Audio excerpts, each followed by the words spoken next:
hay una reducción de espermatozoides, por tanto, tiende a la infertilidad, ¿cierto? Si tú eres un estudiante conocedor, sabes, tú conoces, tú dominas, entonces, obvio, pues, que eres consciente de que el síndrome de Klinefelter tiene, por ejemplo, la cadera de los hombres, tienen la cadera ancha, tienen, en este caso, el busto prominente, y tienen poca, en este caso, producción de espermatozoides. Y eso genera, pues, campeón, infertilidad, ¿sí o no? Claro, pues, profesor, traen mucha infertilidad, ¿sí o no? ¿Sí o no? Claro, claro. Profesor, y sucede que este rey Carlos II, pues, era infértil por ello. Su esposa, María Luisa, no era tan infértil que digamos. Es más, era muy fértil. Y eso lo demuestra, por ejemplo, la corte, ¿no? Porque estuvo con los cortesanos, con la nobleza. Tenía muchos amantes, principalmente los primeros ministros. Sin embargo, el profesor murió solo y solito. Al morir Carlos II solo y solito, sin hijos, el profesor generó un vacío de poder. ¿Qué significa esto? Que ya no hay descendientes al trono. Como ya no hay descendientes al trono, profesor, ¿qué pasó aquí? Bueno, aparecieron los sobrinos. Típico, ¿no? Si el papá rico tiene un montón de dinero, tiene una casa inmensa, profesor, ¿qué ocurre? Lo primero que uno dice es, vamos a heredarle esto aquí a los primos. Claro, los primos. Sí. Profesor, y comenzaron a buscar, oye, si no hay hijo, entonces al menos algún sobrino, bueno, un sobrino. Y buscaron por ahí y había un sobrino por parte materna en Francia que podría ser rey. También había otro sobrino en la casa inglesa. Por tanto, Inglaterra y por tanto Francia tienden a reclamar el trono español. ¿Hasta aquí me entiendes? Repito. Hey, profe, mira, Francia se quedó sin heredero al trono. España se quedó sin heredero al trono. Francia e Inglaterra tienen la posibilidad de poseer el trono porque tienen, en este caso, descendientes, ¿sí? Que son apegados a la dinastía de los austriacos, de los Habsburgo. Entonces, profesor, aquí viene la cuestión. ¿Quién ganará? Francia e Inglaterra. Profesor, ganará aquel que imponga primero al rey. El problema es que Francia se va a aliar con los austriacos y no quieren que Francia tome el poder. Y es por eso que se van a una guerra. Los franceses y los ingleses se sacan los ojos. Y profesor, en ese momento es donde Francia e Inglaterra firman un tratado o acuerdo. A ese tratado de acuerdo se le conoce como el Tratado de Utrecht. El Tratado de Utrecht, profesor, un favor, ¿podría colocarlo en el chat? Claro, claro. Búscalo si quieres. El Tratado de Utrecht o Paz de Utrecht es el acuerdo que se dio después de casi 12 años de guerra entre Francia, ojo, entre Francia e Inglaterra. Sí, los mismos protagonistas de la guerra de los 100 años peleándose, pero ahora para colocar a un descendiente en el trono español. ¿A poco? ¿Quién crees tú que ganó esta guerra? ¿Los franceses o los ingleses? Porque eso es importante para comprender el tema de reformas. Francia, claro, aparentemente Francia ganó, correcto. Francia ganó. Pero Francia ganó en el corto plazo.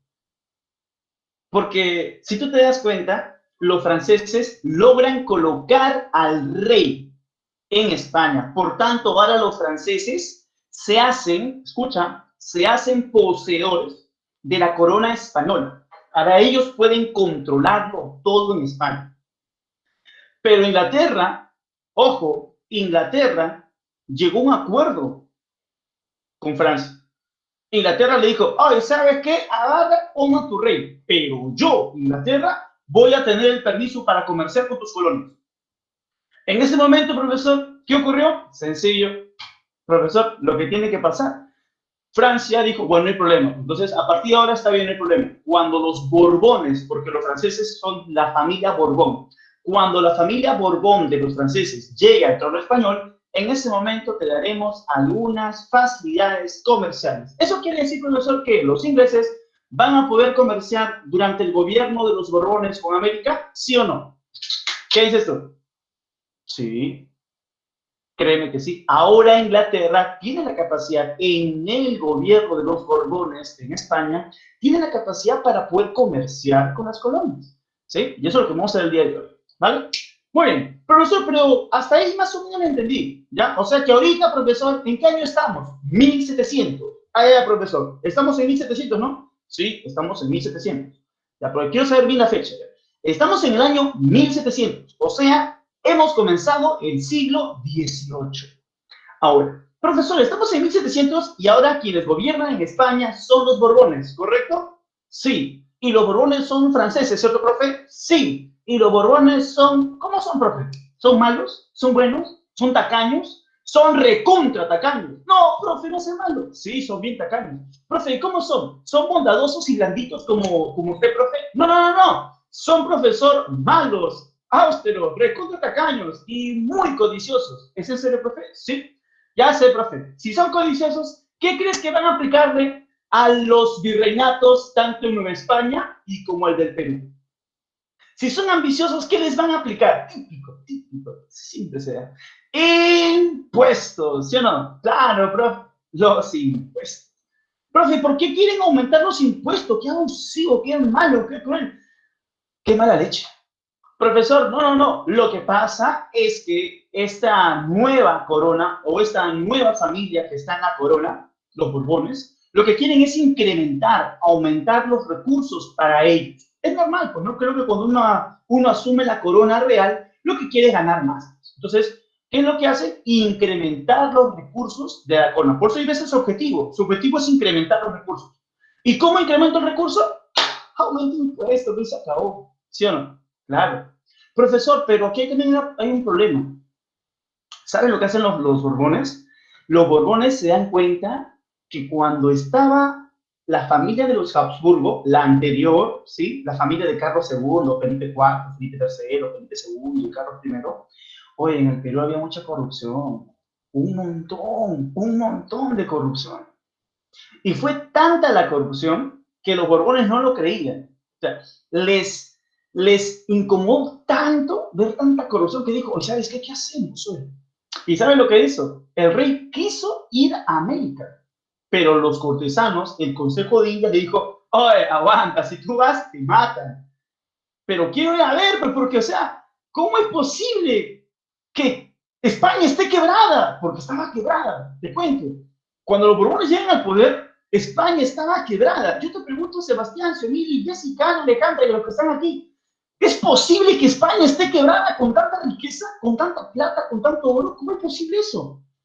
O sea, no manches, profe, o sea, no cuadra. O sea, en mi esquema mental, donde España es la poderosísima, y ahora que yo soy un francés que digo, a ver, ¿cómo está? Oye, estos son los dominios de España. Oh, pero, pero están todos quebrados. Oh, qué fea nota. Oh, Serra no puede ser. Aquí ha habido corrupción del más alto nivel. Pero ¿dónde está el oro? ¿Dónde está la plata? Los franceses se amagaron. La, no se ríe, ¿cierto? Justo. Ahora, en ese momento, los franceses, o sea, los borbones, tenemos decir franceses, los borbones en España, lo que hacen es enviar visitadores. ¿Y qué hacen los visitadores? Visitan el virreinato. Ah, profe, de modo, ¿no? Claro, ¿y visitan el virreinato para qué? Visitan el virreinato para anotar en libros llamados libros de visitas y así llevar esa información confidencial al rey. Una vez que los visitadores llegaron y enviaban constantemente informes al rey, el rey dijo, qué asco, qué asco, qué corruptos, todo, qué feo. ¿Cómo es posible que los Habsburgo hayan hecho esto? Qué feo, eso no está así. ¿Y saben lo que se encontraron? Escucha, se dieron cuenta que desde el cacique, el corregidor, el virrey y hasta el mismo rey eran partícipes de esta corrupción. ¿Quiere que te la explique rapidita para que lo entiendas? Escucha. Imagínate que el impuesto del indígena es como 10. ¿Está bien o no? ¿Sí? Y seguro que tú alguna vez has hecho lo mismo cuando tu mamá te mandó a comprar al mercado. El impuesto es como 10. El indígena lo paga. El cacique como Tupac Amaru, es el encargado de cobrarle, tocar la puerta al Ayllu y cobrar. A ver, yo voy a ser cacique ya. A ver, indígena, pásame tu impuesto. Toma, señor cacique, como 10. Pum, gracias. El próximo mes, vengo por más. Ok, señor cacique. Muy bien, son 10.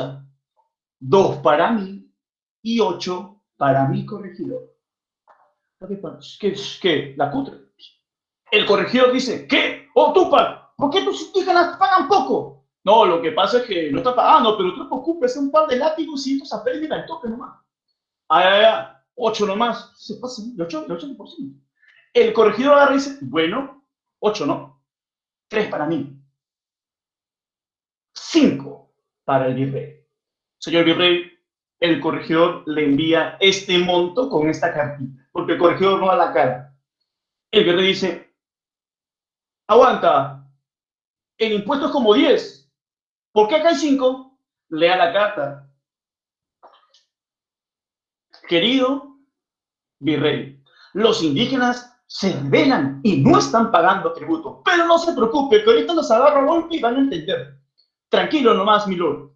Usted tranquilo, pero es lo poco y mucho que puedo hacer por usted. Son 5 el impuesto que yo he podido recaudar. Ya, pues, ¿qué voy a hacer? Pues, confiar en el corregidor, dice el virrey. Ahora el virrey tiene que enviarlo al rey. Y el virrey dice, 3 para mí y 2 para el rey. En el barco, el impuesto va llegando hasta la Casa de Contratación de Sevilla. Registran y solo llega 1 como impuesto. Señor, hemos registrado aquí en la no corrupta Casa de Contratación de Sevilla y hemos podido anotar que solo ha llegado 1 como impuesto. ¿Qué? ¿Cómo es posible? Esto está mal. No, es lo que dicen es que ya en el virreinato los indígenas son flojos. Esa gente floja, pues no trabaja. Creo que debería aumentar los impuestos. No, bebé, que le aumenten más impuestos. Y le aumentan como 20. El indígena dice, oh, pero si yo estoy cumpliendo, o sea, ¿te diste cuenta? O sea, dime si esa no es una argolla de corrupción. ¿Entendiste? Discúlpeme si me di mucho tiempo, pero quería que entiendas lo tan corrupto que eran los Habsburgo. ¿Entendiste, no? ¿Entendiste lo tan corrupto que eran los Habsburgo? Y por ende el rey interpretará que ahora, sí o sí, tiene que hacer cambios. El rey Borbón interpreta que es el indígena el que no quiere pagar. Interpreta que es la corrupción de la antigua administración con los Habsburgo que debe cambiar. Por eso los Borbones van a hacer cambios. Por eso los Borbones van a reformar. Por eso los Borbones al virreinato del Perú lo van a cambiar. Y a ese proceso se le conoce como reformas borbónicas. ¿Entendiste? Bien, ya con estas reformas podemos recuperar el control de las colonias. Clic. Ahora sí, profesor, vayamos. Profesor, ¿te acuerdas de Inglaterra? Claro, profe. Yo recuerdo que usted comentó que Inglaterra tenía que desarrollar sí o sí pues algunos permisos. Claro, ¿te acuerdas que Francia le dijo a Inglaterra que si le daba la corona española, los ingleses podían comerciar libremente? Claro, profe. Entonces Inglaterra de frente dijo, oye, a ver, no sé si tú recordar que tú decirme a mí que darme comercio, ahora Borbón, tú estás en el poder, ahora darme poder para comerciar. Entonces lo que hizo España fue entregarle el navío de permiso. ¿Qué es el navío de permiso? Ah, profesor, sencillo. Un barquito podía salir desde Inglaterra, escucha, con 500 toneladas de mercadería. Pero tú conoces esa frase, pues, hijo. Escucha, mira lo que le dijo Francia. O bueno, los Borbones, ¿ya? Para no confundirse. Los Borbones en España le dijeron, mira, señor Inglés, usted puede comerciar con mis colonias, pero solo con 500 toneladas. Solo 500. Yo te pregunto, libre, ojo, este es navío de permiso. Tienen la capacidad para navegar porque España le ha dado permiso. Pero ¿tú crees que los ingleses van a cumplir con 500 toneladas? Profe, llevan 800, 900. O sea, más, profe, o sea, son los ingleses, pues, son los reyes del contrabando los ingleses en esa época. Son los narcos de la época los ingleses. ¿Qué crees tú? No van a respetar nada. Entonces, el chisme viene en América. Las aduanas y los puertos españoles aquí en las colonias ¿sí? Por ejemplo, en el Callao, en Veracruz, en México, Veracruz, en Panamá. Dicen, oye, ¿por qué los ingleses tienen tanta mercadería? O acá no hay 500 toneladas, acá hay más. ¿No? Sí, acá hay más, ¿sí o no? Sí, acá hay más. Entonces hay que quejarnos, ¿sí o no? Sí, hay que quejarnos. ¿No? Porque nos se van a arruinar el negocio, ¿sí o no? No van a arruinar el negocio. Dime, al comerciante le convenía que el inglés traiga su mercadería en gran cantidad al comerciante español. Porque habían telas españolas y telas inglesas. No, profe. Porque Inglaterra sería algo así como China, ¿no? China trae un montón de mercadería y bien barata. Los ingleses vendían bien barato. Entonces, no les convenía. Se quejan. En 1735, profesor, se quejan y se establece ahora el navío de registro. Ah, ya, profesor. Ahora, después de las denuncias de los comerciantes, tanto de América, de las colonias, se quejan ante el rey Borbón, Felipe V, y dice, Felipe, ¿sabe qué? Estos ingleses están teniendo más. Yo os pido a usted que por favor registre su mercadería. De esta manera, profesor, ahora los ingleses tendrán que registrar su mercadería. ¿Dónde crees tú? ¿En América o en España? ¿Dónde tendrá que registrarse? En España. Para ser exactos, en el puerto de Cádiz. Por eso es aquí. Se deben registrar los productos en Cádiz, España. De esa manera, en Cádiz, España, ahí, profesor, ahí, en Cádiz, España, van a registrarse todo, todo, todo, todo. Las 500 toneladas. Pero los ingleses son más vivos, pues. ¿Por qué, profesor? Cuente. A ver, rapidito para que me entiendan, ¿verdad? Sucede, profesor, que los ingleses decían, ¡allá! O sea que me vas a cobrar. O sea, perdón, me vas a registrar. O sea, desconfías de mi honorabilidad. Entonces, ¿qué ocurre, profesor? Ocurre lo siguiente. Un ratito.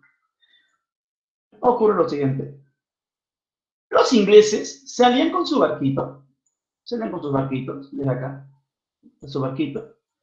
Y salían con 800 toneladas. Ahora, ¿tú crees que ellos van a ir con 800 toneladas a Cádiz? No. Ellos son amigos. Ellos llegan hasta las islas Azores. De las islas Azores, ¿sabes lo que pasa? Ellos dejan ¿cuánto? 300 toneladas. ¿Y con cuánto se van a Cádiz, que está por acá? Se van con 500. De esta manera, le hacían creer a los borbones de que los ingleses cumplían con las 500 toneladas. Después de haber registrado sus 499 toneladas, ellos regresaban, ya ves, y tú no me crees, ¿regresaban a dónde? Regresaban a las Islas Azores, sumaban sus 300 toneladas con las 500 que habían llevado, y juntos, profesor, se iban con su barquito hacia América con 800 toneladas. Dime si esto no es un negocio. ¿Ah? Negociazo. Yo te he dicho que estos son contrabandistas, se le llama. Así a los ingleses. Entonces, hasta aquí vas entendiendo, navío de permiso, los ingleses no cumplen. Navío de registro, tampoco cumplen, profe. Son ingleses. Pues. Ahora, Francia perdón, España con los Borbones, recuerda que tenían graves problemas económicos. Dime, involucrarse en una nueva guerra, como fue la Guerra de los 100 años, ¿le conviene a los Borbones? ¿Involucrarse en una guerra con Inglaterra les conviene? No, profe, la crisis no le conviene. Entonces, como se dice, España se hizo el de la vista, ¿cómo te digo? Como que yo no he visto nada. ¿Me dejo entender? O sea, como que sabía lo que hacía Inglaterra, pero como, si no me acuerdo, no pasó. No, pues que no vi nada. ¿No? Entonces, profesor, España se hizo de la vista ligera, por así decirlo. Entonces, profesor, llegó 1778 y el Roche ya pues era mundialmente conocido. Entonces, profesor, España dijo, bueno, ¿sabes qué? Ya vamos a romper con esto. Vamos a romper con esto. ¿Y sabes por qué? porque siento que esto es muy fuerte. O sea, la verdad es que en Inglaterra está abusando demasiado. Vamos a colocarle un parámetro, vamos a colocarle un estate quieto. Y se estableció libre comercio. Ahora, tú dirás, profesor, ¿qué es el libre comercio? Antes que me digas, profe, copie eso antes que lo borre. Antes que me digas, profesor, ¿qué es el libre comercio? Os voy a contar eso, ¿sí? Por aquí, atención. Este nivel, el nivel de análisis que vamos a hacer, hijo, es un nivel universitario, ¿vale? Pero yo sé que tú tienes la capacidad. Ojo, si yo hago mucho, me estoy demorando mucho en reformas, es porque es este tema el favorito de admisión, chicos. Esta pregunta, este tema de reformas borbónicas es un clásico en examen de admisión, clásico de clásicos. Si quieres, revisa, tú que quieres ir a la universidad, revisa, es un clásico. Así que tienes que entenderlo bien. Escuchen. Cuando te digan libre comercio, no entiendas como hoy TLC, Tratado de Libre Comercio, se pueden vender mercaderías con libertades arancelarias. Pero aquí no es así. Mira, antes, el único puerto encargado de vender y distribuir mercaderías era A, el Callao, B, Buenos Aires, C, Valparaíso, Chile. ¿Cuál era el puerto más importante?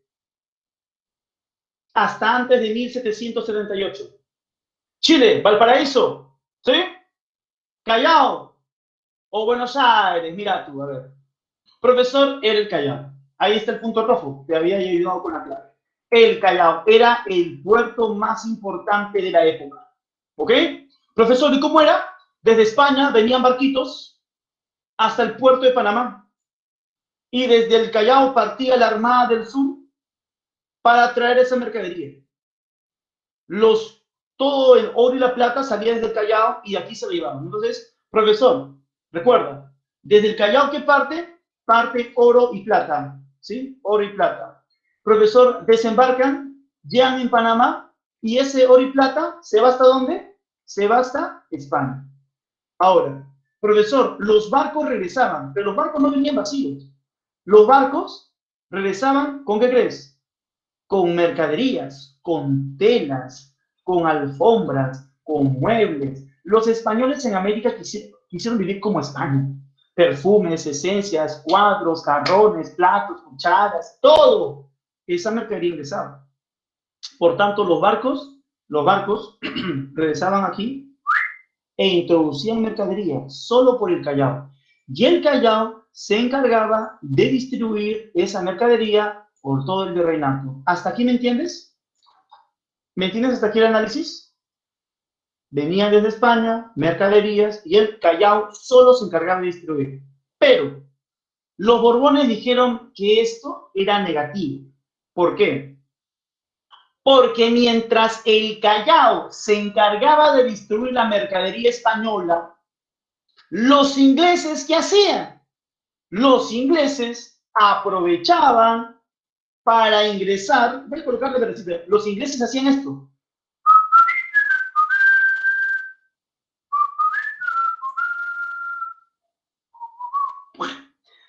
Tanto por Buenos Aires como por Valparaíso introducían su mercadería.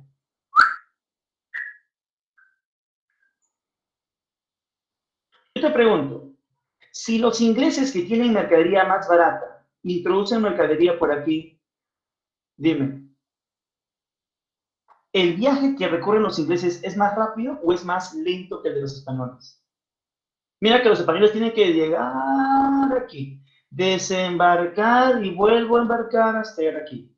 Los ingleses son más rápidos, más rápidos. Es como el delivery, ¿sí? Cuando pides tu pollito a la brasa, ¿has visto? Siempre hay uno que llega más rápido, ¿sí o no? Y al que llega lento ya no le compra, ¿cierto? ¿Cierto? Claro, profe, rapidín. Entonces, los ingleses eran más rápidos y por tanto vendían su mercadería más rápido.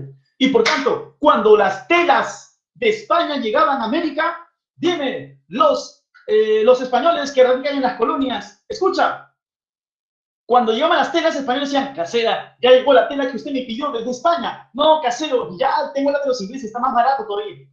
Te pregunto, ¿eso hacía que la producción manufacturera de España disminuya, sí o no? Que no se vendan tanta mercadería española. Entonces, el rey Carlos III, apunta ese nombre, ¿ya? El rey Carlos III se bajó a los ingleses de esta manera. Creó el libre comercio. ¿Qué significa el libre comercio? Que ahora el Callao ya no va a ser el éxito.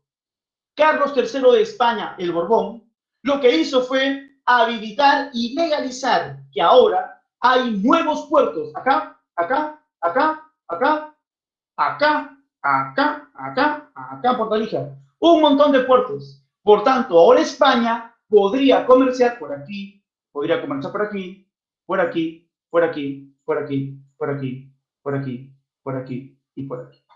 De esa manera, España podría introducir su mercadería de manera más rápida. Y los ingleses ahora tendrían esa desventaja. ¿Hasta aquí me entendiste? De esa manera, el libre comercio trató de equilibrar las reglas del juego. Inglaterra podrá comerciar, está bien, pero ya España ya no tiene solamente el Callao como único puerto, ahora tiene otros puertos y por tanto España puede equilibrar el comercio y hacer la competencia relativamente sana con los ingleses. ¿Entendiste entonces qué fue el libre comercio? El libre comercio fue el libre intercambio entre América y Europa o fue la apertura de puertos para beneficiar el ingreso de mercancías españolas. ¿Qué es esto? La B, ¿cierto? La segunda, profe, la segunda, ¿no? Apertura de puertos. Muy bien, campeón. Entonces, espero que hayas entendido esta parte, ¿sí? Es una pregunta épica en San Marcos, siempre preguntan esto. Yo recuerdo que estaba en la academia también me decían esto, profe, decía, ¿qué viene más? Reformas. Ahora, profesor, también aquí hay uno llamado el derecho de asiento. El derecho de asiento es un impuesto, o es un permiso, perdón, que se dio a los ingleses. Los ingleses también podían traficar con afrodescendientes en condición de esclavitud. Lo que tú llamas negros esclavos. Si te preguntan, en las reformas borbónicas, los españoles le dijeron a los ingleses que podían ingresar con negros esclavos para traficarlos en América, sí. ¿Cómo se llamó eso? Derecho de asiento. Si quieres, busca, ahí lo he colocado en el chat. Si quieres, copia lo que he colocado en el chat, busca en internet y vas a aparecer ahí lo que te he dicho. Negros esclavos eran traficados por los ingleses gracias al derecho de asiento. Sigamos. Profesor, te dije, ya ves, se establecen nuevos impuestos y el incremento de alcabalas. ¿Qué? ¿Por qué alcabalas? No entiendo. Esto es bien chévere. Analizarlo es bacán. A mí me gusta, me encanta. Escucha. Tú ya has entendido hasta aquí que los Borbones han aperturado puertos. ¿Sí? Al aperturarse puertos, las mercaderías españolas ingresan un montón, ¿cierto? Por tanto, te podría preguntar algo. ¿Cuál será la actividad más importante durante los Borbones? ¿La agricultura o el comercio? ¿Cuál será la actividad más importante? El comercio. Bacán, bacán. Hasta ahí ya tienes la idea. ¿Ya? Cuando uno comercia, compra algo del extranjero, ¿cierto? Supongamos que yo quiero comprar telas. Chaval, tráeme telas. Telas. Ahora, yo como comerciante mayorista he importado, ¿cierto? Telas de España. Se la voy a vender a mi casera, que es en este caso una española que vive aquí en Lima. Yo te pregunto, yo le voy a vender a un precio, obviamente mayor porque quiero ganar, ¿correcto? ¿Sí? Voy a venderle a un precio mayor porque quiero ganar. ¿Me entiendes hasta ahí o no? El mayorista es eso, ¿no? Nunca te va a vender al mismo precio. O sea, no voy a importar como 10 y te lo vendo como 10. Es un absurdo. Pero el rey se dio el lujo de aumentar el impuesto por compra y venta. Es decir, ahora yo, por vender un producto o por comprar un producto, tengo que aumentarle el 20%. ¿Tú te imaginas eso? O sea, profe, le ha aumentado la alcabala, sí. Ahora, yo antes, por ejemplo, compraba telas, la vendía a mi casera ¿a cuánto? A 30 soles, supongamos. Voy a pasar los soles para que me entiendas. Pero ahora al rey se le dio la bendita gana de aumentar la alcabala. Por tanto, ahora yo, al venderle, lo voy a decir, ceñito, tome, es, por así decirlo, 40 soles. ¿Pero por qué, casero, si estaba 30? No, casera es 40. ¿Pero por qué, casero? Cuénteme. Lo que pasa, casera, Es que ahí el precio está incluido el IGB. Sí, nos han aumentado la alcabala. No es mi culpa, casera. La culpa es del rey. No es mi culpa. El rey ha aumentado la alcabala. Yo se lo vendo. Ahora, usted dirá, pero yo le subo el precio. No, porque a mí cuando yo compro la mercadería en el puerto, también tengo que pagar la alcabala. Porque la alcabala es un impuesto por yo comprar y yo al vendérselo. ¿Me entendéis hasta aquí? La alcabala o el IGV aumenta. Y el rey es un pillín, pues. ¿Por qué aumenta la alcabala? Porque es consciente que la actividad que ahora se va a desarrollar al máximo gracias a la apertura de puertos es el comercio. ¿Sí o no? Así que entendiste la maldad del rey. Tiene lógica. O sea, estuvo muy... O sea, era un tacaño, pero un tacaño hábil, que sabía cómo hacerlo. Sigamos. Profesor, si piensas que eso le pasó a los comerciantes de Lima, a los comerciantes de Buenos Aires, a los comerciantes de Valparaíso, en Chile, estás totalmente equivocado. El comercio no solamente es costero, existe el comercio interregional, dentro del virreinato. ¿Cómo llevabas las telas desde Arequipa hasta Ayacucho? ¿Había tren? Que alguien me diga, ¿había tren en esa época? ¿Había caballo? Sí. ¿Pero el caballo te soporta mucho peso? No, se dobla. La mula. La mula te resiste un montón. Y la llamita a 0 kilómetros es que es más en altura. ¿Está bien o no? La mula. ¿Y cómo se llaman estos comerciantes que se encargan de comerciar, valga la redundancia, por vía terrestre entre provincias? Se llaman arrieros. Coloco ahí, en el chat. Arrieros. Un arriero es un comerciante que a lomo de mula iba a comerciar por todo el virreinato. ¿Sabes quién era un arriero? Túpac Amaru II.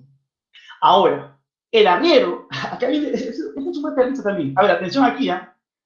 Ahí me encanta explicar ese tema porque, a ver, bien chévere. Si es que lo analizas es chévere. Si te voy a leer la diapo, si te leo tu diapo, voy a perder el tiempo, campeón. ¿No? Yo quiero, aparte de leer, explicarte esto. Mira, las provincias antes se llamaban corregimientos. ¿Te parece? Apunta eso, ¿ya? Las provincias durante la época de los Habsburgo se llamaban corregimientos. Este es el corregimiento A y este es el corregimiento B. ¿Ok? Listo. Ahora, voy a colocar el caso de Túpac Amaru. Túpac Amaru es un punto rojo, supongamos, ¿ya? Que está en Cusco. Ahora, mira. Túpac dice, voy con mi mulita, casera, casera, pregunte, aceites, telas, cueros, casera, pregunte, sombrero, casera, todo bonito, bonito, barato, bello, hermoso. Pero ahora, cuando sale de su corregimiento, porque él quería salir a otras provincias a vender, tiene que pagar una aduana terrestre. ¿Qué? ¿Peaje? Peaje. ¿Pero por qué, profe? ¿Qué abusivo? Lo siento. El rey es un pillín. No solo aumenta la alcabala, sino que ahora crea el impuesto de aduana terrestre. Por tanto, ahora uno tiene que salir, perdón, uno cuando sale a comerciar tiene que pagar. Entonces, va a pagar la aduana terrestre. ¿Es en serio? Ya no importa. El comerciante dice, es inversión, nunca es un gasto. Ahora, no me digas que al ingresar al corregimiento B voy a pagar otra aduana terrestre. Pues que sí te digo. ¿No es en serio? Sí, a pagar más. Estos borbones del mal. Porque eran los borbones quienes habían creado estas reformas. Se ha pagado doble. Y a un comerciante le duele. Tú que conoces a comerciantes, 10 céntimos es 10 céntimos. O sea, 20 es 20 y te lastima. 50 te hiere y te quema. ¿Cierto? O sea, sí, o sea, y sigue avanzando. Casera, pregunte. Muy bien. Y ahí está la casera. Uy, casero, estoy esperando. ¿Por qué se demora tanto? Sí, casero, ¿por qué se demora tanto? No, lo que pasa, casera, que estoy pagando un impuesto. Aduana terrestre, esos borbones, pues. Ya. Casero, me da la tela que dije. Ya, toma, casera. Pero ¿saben qué, caseros? Hay una pregunta. Aquí, perdón, hay un problema. ¿Qué pasó, Túpac Amaru? Mira, ¿qué pasó, José Gabriel Condorcanqui? No, mira, lo que pasa es lo siguiente, ¿cómo les cuento? No se vaya a amargar, casera, pero cuente, casero, al toque que estoy con la hora. Ya, mira, lo que pasa es que la alcabala ha aumentado. O sea, yo para traer esas telas desde Lima, desde el Callao, me ha tomado más dinero y yo voy a aumentar el precio. No es el precio que yo pongo, sino es la alcabala que ha aumentado. ¿Qué? ¿Más caro? Lo siento, casera, no es mi culpa, la culpa de los Borbones. O sea, a mí también me molesta. Entonces, ¿qué crees? Aquí tenían por vender, tenía que pagar impuestos. Y profesor, aquí las personas por comprar también pagaron impuestos. ¿Me dejo entender? Ah, profe, qué abusivo. Dime, el señor José Gabriel Condorcanqui, alias Tupac Amaru, ¿tendrá más casero o menos caseras? Menos, pues, yo estoy bien resentido, por ejemplo, ¿no? Cuando mi casera me sube el precio, yo no entiendo, ¿ya? Pero a veces me sube el precio por las puras, yo me resiento y nunca más le compro. Yo soy así, dijo la yo soy un poquito resentido. Entonces, profesor, tú me dices, estas reformas me están arruinando el negocio. Encima no he vendido mucho, mi casera se ha amargado y por las puras me dejó en visto y las telas, lo quiero vender yo, ¿qué lo va a hacer Micaela? Cuando llega a la casa, Micaela Bastía, mi esposa, me va a pegar, nadie está. Que porque no compre, como vendes, no sé qué, ¿qué quieres que robe? Lo voy a decir. Ay, Dios mío, María. No, no me digas que sí, vas a salir y vas a tener que pagar aduana terrestre. Pero si ya entré, ya pagué, acá está mi ticket. No, lo siento, sales y pagas de nuevo. Ya. No me digas que ahora para entrar a mi casa tengo que pagar aduana terrestre. También lo pago. No, no seas malo. ¿Es en serio? No seas así. Wow, llego a la casa, encima más he gastado en lo impuesto que el rey ha creado que he vendido mi mercadería. Ah, no. Yo te pregunto, Tupac Amaru, después de estas reformas borbónicas, ¿cómo estará, profesor? Uy, no, profesor, dime, ¿estará feliz? ¿Estará contento? ¿Estará contento con las reformas borbónicas, profesor? No sé, profe, pero si tú ves mi dibujito, creo que como que Tupac no está tan feliz que digamos. O sea, como que a Tupac las reformas borbónicas le han molestado mucho. Así que ya sabes por qué se revela. No solo se revela porque tiene, o sea, se lastima, lo quema y le hiere lo que ocurre con los indígenas. No solamente es eso, o sea, Tupac se revela básicamente por lo que te estoy explicando. ¿Hasta aquí entendiste la lógica?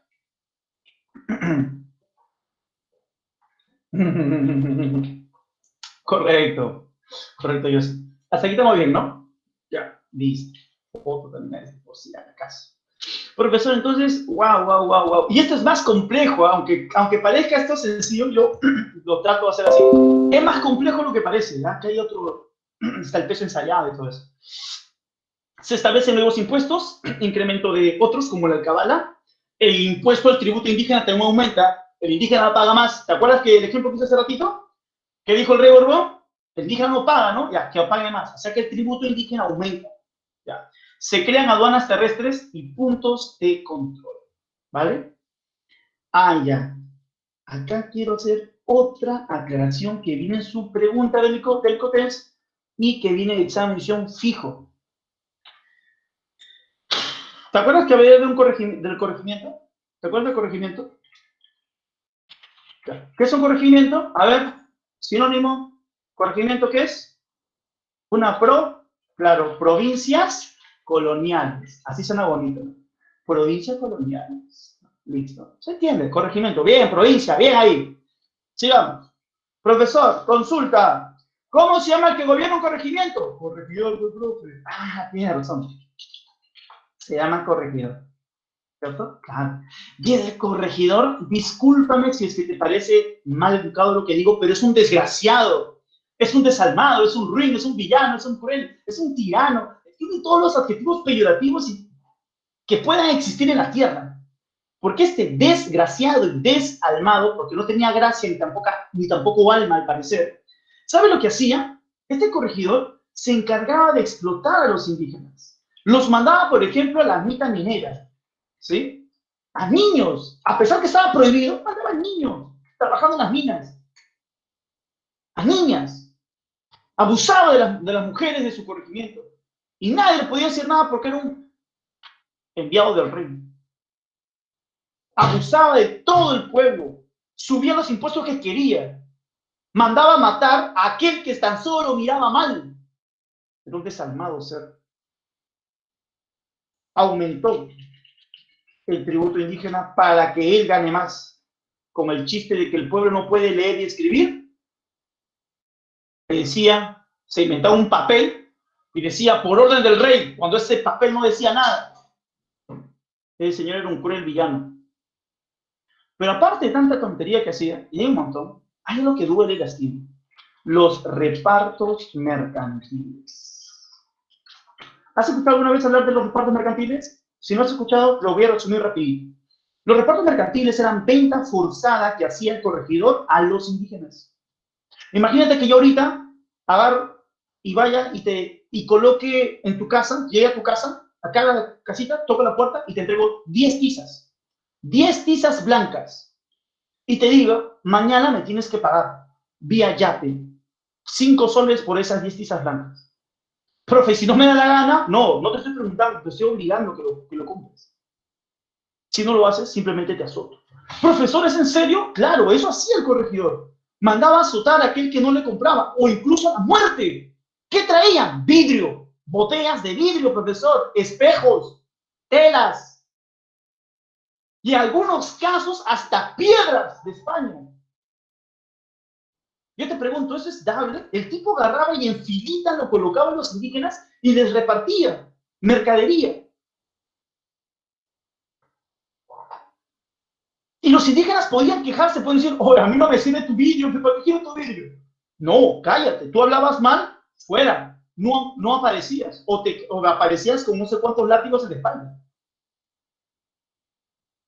Los repartos mercantiles fue la forma más absurda, cruel y tirana de explotar aún más al indígena, que ya era explotado de por sí por la misma administración colonial. Claro, que recuerda que mercancía es todo aquello que puede ser intercambiada, ¿no? Prácticamente era una mercadería.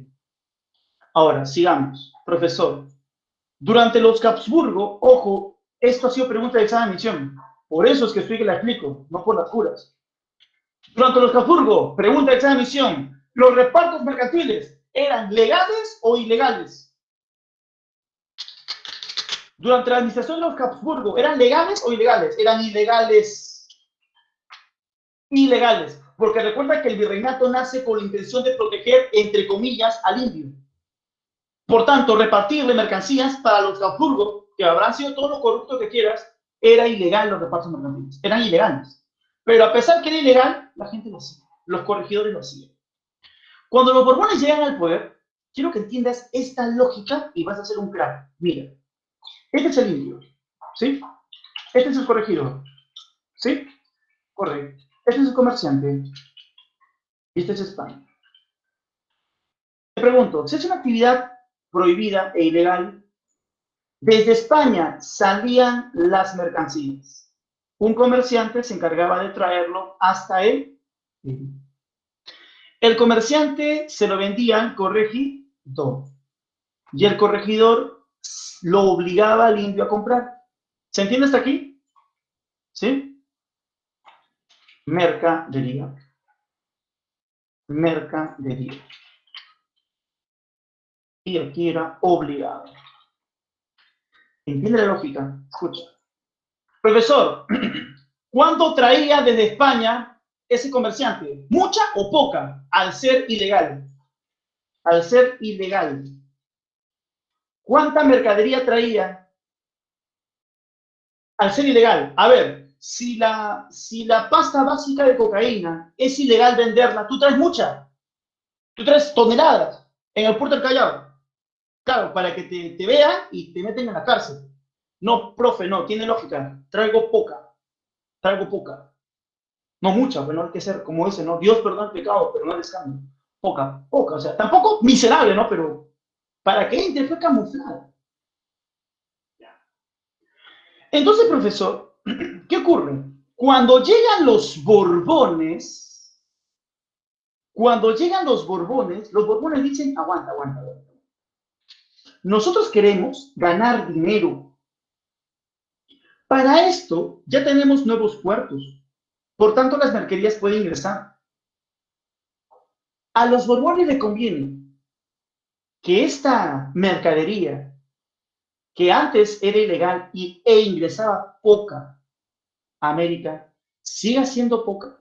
O le conviene que los comerciantes de España traigan un montón de merca, ¿sí o no? ¿Les conviene? Piensa como rey, te conviene que botes un montón de mercadería, que vendas un montón. Por eso, ¿qué es lo que vio el Borbón? Volverlo legal. Por tanto, los Borbones legalizan los repartos mercantiles. Por tanto, ahora la mercadería que viene, ¿qué es? Mucha. España sale mucha mercadería. Profesor, los comerciantes venden esa cantidad de mercadería, mucha mercadería. Y el corregidor obliga a comprar esa inmensa mercadería. Y por tanto, el indígena es el más explotado. Por tanto, su condición llega a ser miserable. ¿Sí? Miseria. Al rey Borbón le importó lo que el indígena le pasaría al venderle, porque encima el desalmado y desgraciado corregidor tenía que cobrarle alcabala. ¿Puedes creer? O sea, el indígena no solamente tenía que comprar obligatoriamente la mercadería, sino que pagar esa alcabala. Por comprar merca, pagas un impuesto. Al rey Borbón nunca le importó eso. Recuerda que su objetivo que es centralizar riquezas. Por tanto, si quieres centralizar riqueza, ¿qué te importa el indígena? Si se muere, vienen esclavos y lo reemplazan. Son simplemente objetos de trabajo. ¿Hasta aquí entendiste? Entonces, si te preguntan, ¿las reformas borbónicas legalizaron los repartos mercantiles? ¿Verdadero o falso? Verdadero. El por qué ya lo conoces. Al haber más mercadería, los comerciantes comprarían más, venderían más. Y tú dirás, profe, pero se olvida de algo. ¿Qué?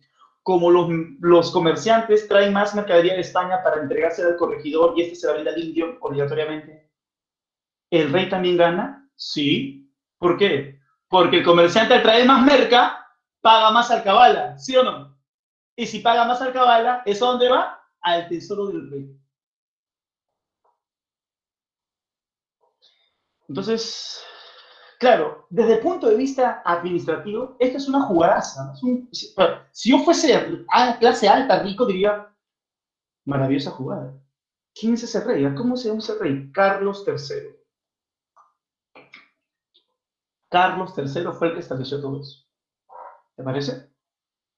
Buena jugada, muy buena jugada. Claro, si fuese clase alta, pero estamos evaluando que somos americanos, somos descendientes de pueblos indígenas, por tanto, eso es terrible. Muy bien, espero entonces que hayas comprendido esa parte. Que van a preguntarte en tu examen, lo más probable es que sí. Pero al menos yo ya cumplí. No puede decir, el profe no me explicó, nunca me dijo, el profe solamente veía su diapositiva. No me lastimes con eso. ¿Sí? Muy bien, hasta aquí vamos bien, ¿no? ¿Todo clarito? ¿Clarino? Yo sí dice que sí, Seba dice sí, sí, con Z de sí. Ya, ahora, los Borbones, profe, ¿ya va a ser todo Borbones? Es que las reformas impactan mucho. Es más, estas reformas, a ver, si tú eres un crack, ya te diste cuenta, están lastimando a los señores indígenas, a los caciques. ¿Te acuerdas del puerto del Callao, que es solamente el único puerto y que luego se nacen más puertos? Los comerciantes del Callao eran criollos. Y ahora aquí hay algo que no aparece en tu diapo, pero que yo te voy a contar para que me entiendas bien. Los criollos ya no pueden obtener cargos públicos altos. Sí, antes los criollos, ¿quiénes son los criollos? Hijos de españoles nacidos en América. Y los criollos eran vistos como una cosa extraña. O sea, no son ni españoles, ni tampoco son indígenas, son criollos. Y por tanto, ellos no podían tener cargos altos. Pero con los Habsburgos sí. Los Borbones ya dicen que no. Por tanto, si yo, por ejemplo, era un criollo y antes yo era miembro de la Real Audiencia, cuando vengan los Borbones, me van a decir, ¿qué eres tú, español o criollo? Bueno, soy un hijo de español nacido aquí en América. Creo que eso me hace criollo. Muy bien, a partir de ahora ya no tienes chamba. ¿Pero por qué? Porque eres criollo. Pero eso no es un argumento tautológicamente adecuado. No eres español, lárgate, los Borbones no te quieren. Ok, o sea, me quedé sin chamba. Sí, bacán. Como quiero mucho a los Borbones. Si algún día tengo que pensar para independizar a este territorio, lo voy a hacer. Entonces, date cuenta que las reformas borbónicas están creando un ambiente tóxico con respecto a España. Los criollos odian a los borbones. Los caciques, como Túpac Amaru, odian a los borbones. Los indígenas odian a los borbones. Y los borbones son España. Por tanto, estamos a puertas de la independencia de nuestro país. ¿No, ¿me entiendes o no entiendes? Estamos a puertas de que esto es un caldo de cultivo para rebelarse. No me digas que te rebelas por las puras. Túpac se rebeló por las puras, creo que no. Profesor, sigamos. Eso tenlo muy en claro, ¿ok? Vamos, seguimos. Profesor, los borbones dijeron, muy grande es tu virreinato, no pasa nada. ¿Pero por qué? Hay que dividirlo. Claro, imagínate un profesor con 90 estudiantes. Te contaré, por ejemplo, en mi caso, ¿no? Yo cuando estaba dictando en selección 5, allá en la sede de Cuba, en selección 5 son como 90 en un aula. Son esos grandazos el aula, 90 en Cuba. Y allá, por ejemplo, pues, es que selección chicos, están calladitos, tranquilitos. Entonces es normal, tú puedes controlar, pero a pesar de eso, revisar exámenes a 90 ese mismo día es muy tedioso. O sea, como que controlar el aula, no por la bulla, sino para ir a cada consulta de cada estudiante, en verdad, es muy tedioso. Entonces, ¿qué es lo que se optó? Profesor, creo que para que sea más eficiente su trabajo, debe dividir el aula en 45 aquí y 45 acá. Turno mañana y turno tarde. Bacán. Te pregunto, ¿fue eficiente haber dividido para poder focalizarme y poder llegar a todos de manera adecuada? ¿Sí o no? Sí, profe, pienso que sí. Aquí fue lo mismo. El virreinato era muy grande. El virreinato del Perú, antes de los Borbones, era todo esto, mira.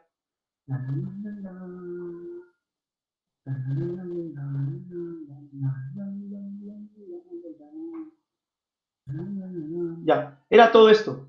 Yo te pregunto, ¿ahora entiendes lo corrupto? Claro, profe, mientras más grande es un territorio, es más corrupto, ¿cierto? Profe, no entiendo, ¿cómo que mientras más grande sea un territorio es más corrupto? No entiendo eso, profesor, explícalo. Ya, te explico rapidito, tú que no vas a entender. Pregunto, en un aula regular, el aula más movida de una sede, donde hay 40 estudiantes, ¿tú crees que en tiempo de examen, al haber 40 estudiantes en un aula regular, no van a copiar?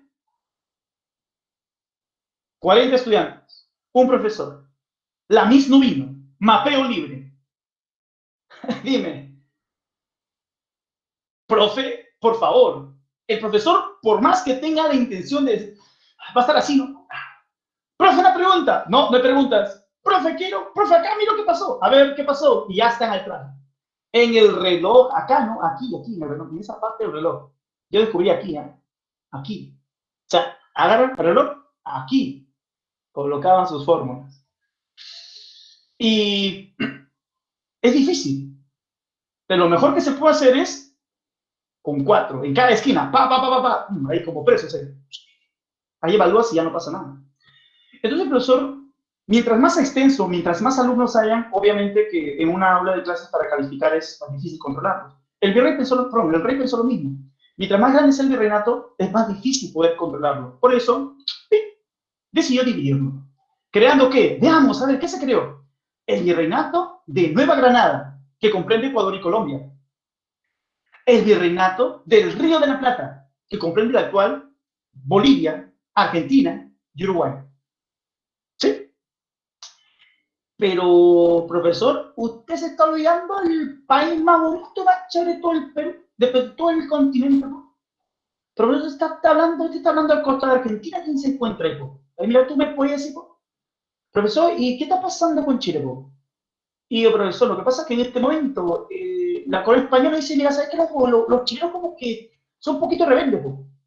Y tenemos que... No. Así que, profesor, en ese momento el rey dijo, aguanta, a los chilenos tienen los araucanos, gente muy guerrera, no es muy fácil poder dominar. Por eso ahí no envió virreyes, ahí envió capitanes generales o militares. Chile, ¿correcto? Profesor, en Venezuela era zona también brava. No, pero ¿qué está pasando? Pero se está diciendo, no, pero eso son gente brava, profe, gente brava, van con todo, ¿no? Los venezolanos en esa época eran los llaneros. Y los llaneros eran pueblos indígenas recontra bravos. Sin faltarte el respeto, quiero que tú me recuerdes la clase pasada. ¿Te acuerdas quién casi pierde una pierna en ese lugar? ¿Te acuerdas de Alonso de Ojeda? ¿No te dije que un flechazo le rompe casi le parte la pierna en dos? ¿Te acuerdas? Ojeda, ¿te acuerdas de Ojeda? ¡Pua! Le cayó un flechazo, yo te dije, ¿te acuerdas? 2 gobernaciones, Ojeda y Nicuesa, ¿te acuerdas? La clase pasada, ¿no te acuerdas la clase pasada? Sí te dije, ¿te acuerdas? Sí, sí, sí, claro, esa zona es brava. Claro, luego asume Pizarro con Sebastián, luego viene Pizarro y se lleva a la gentita con Balboa y descubren el Mar del Sur y todo eso. Entonces no te miento, esa zona de ahí es bien brava. Por eso colocaron capitanías generales. ¿Qué son capitanías generales? Zonas militarizadas. ¿Por qué militarizadas? Porque la gente allá es brava. Los pueblos indígenas son muy guerreros, ¿sí? Y eso es algo que admirar. Yo admiro mucho eso de Chile y Venezuela. Son pueblos muy fuertes. Profesor, y en la selva era casi, casi virgen. No llegaban mucho a la selva. Los que van a llegar luego a la selva van a ser los misioneros. No iban. Los españoles primero fueron con todo, con el señor Orellana, por ejemplo. Francisco de Orellana fue el que llegó hasta a lo que es el río Amazonas. ¿De acuerdo? Sin embargo, hay que decirlo. Claro, con un descendiente de Alessandro. Francisco de Orellana llegó, pero lo mataron. Disculpa, mataron a Orellana. Porque los españoles iban con violencia. Entonces, ¿cuál fue la estrategia? La selva puede colonizarse, pero tenemos que ir peace and love. Por eso enviaron a los misioneros, a los franciscanos. Ellos iban a la selva para poder, en este caso, ayudar, evangelizando a los pueblos indígenas. Pero esa es otra historia que ahorita te cuento, ¿ya? Ahorita te voy a contar, no te preocupes. ¿Hasta aquí me entendiste? 2 virreinatos y 2 capitanías. Divide y vencerás. ¿Se entendió? ¿Sí? 2 virreinatos y 2 capitanías. Capitanías son las militarizadas, ¿ok? Muy bien. Ahora, escucha bien esto. El rey no solamente le gustó romper, dividir el virreinato, crear impuestos y darle permisos a los ingleses. También quiso apoderarse de muchas cosas. ¿Como de qué, profesor? Cuando los visitadores, ¿te acuerdas quiénes eran los visitadores? Sí, visitadores, busca esto en internet si quieres, visitadores coloniales. Cuando los visitadores, tanto José Gálvez, Escobedo y el mismísimo Areche, que fueron grandes visitadores del Perú, llegaron, se dieron cuenta que había una orden religiosa muy rica llamada los jesuitas. Los jesuitas tenían el control de casi todas las haciendas del Perú. Profesora, ¿qué es una hacienda? Un rancho. ¿Qué es un rancho? Una finca. ¿Qué es una finca? Ah, ¿es en serio? ¿Has visto la novela Pasión de Gavilanes? ¿Has visto alguna novela de Televisa donde aparece un hacendado musculoso, ¿no? Todo él, bacán, chévere, que tiene un montón de peones trabajando para él, ¿no? Que en realidad no es así, porque el hacendado es bien gordito, porque no se mueve mucho y está solamente en Lima y va de vez en cuando de vacaciones con sus nietos a la hacienda para ver cómo se explota el campesino. ¿No? Entonces, algo así, ¿no? El hacendado. Tierras. Claro, doña Bárbara, ¿no? Tierras. Ya. ¿Qué pasó aquí? Casi el 60% de las haciendas estaban en manos de los jesuitas. Seguro tú dirás, profe, ¿y por qué? ¿Por qué una orden religiosa tenía tanto poder? ¿Por qué una orden religiosa tenía tantas haciendas? Sencillo. Lo que pasa es que la orden de los jesuitas pertenece a la Compañía de Jesús. Fue la última orden religiosa en llegar al Perú. ¿Y sabes cómo hicieron ellos para acumular tantas riquezas? Sencillo. Muchos hacendados españoles, al morir, dejaban como herencia a los jesuitas. Porque recuerda, si tú te desprendes de lo material antes de morir, tu alma se va al cielo. Porque has donado a los jesuitas. Por tanto, te pregunto, ¿la riqueza de los jesuitas recaía tanto en su administración y en las donaciones? ¿Entendiste por qué tuvieron tantas haciendas? Imagínate que yo soy un hacendado malo, he sido bien malo también, pero le doy haciendas. Te entrego mi hacienda como último, como mi testamento. A pesar que tengo hijos, son malcriados, tómate hoy. Ahora me voy al cielo. Sí, te vas al cielo porque te has desprendido de lo material. Los jesuitas amasaron mucha fortuna, muchas haciendas, muchas tierras, y en esa época tener tierras era dinero, era poder. Sin embargo, el rey Carlos III, cuando gobernaba el virrey Amat Yunet, el virrey de la Perricholi, ¿quién es el virrey de la Perricholi? Él es, pues, mira, Amat Yunet, ¿te acuerdas? Amat Yunet es el virrey que estuvo, pues, tuvo un amorío con la Perricholi. Ya, cuando gobernaba el virrey de la Perricholi, y era monarca, el rey Carlitos III, ¿sí? Profesor, él dio una orden: expulsar a todos los jesuitas del Perú y de América. ¿Es en serio? Claro. Expulsó a toditos los jesuitas. ¿Por qué? Te dejo de tarea ya. Motín de Esquilache. Quisiera explicártelo, pero quiero saber qué tan curioso eres. ¿Por qué los votó, profe? Cuente. No. Motín de Esquilache. Ahí lo dejé en el chat. Busca, investiga, curiosidad despierta en ti.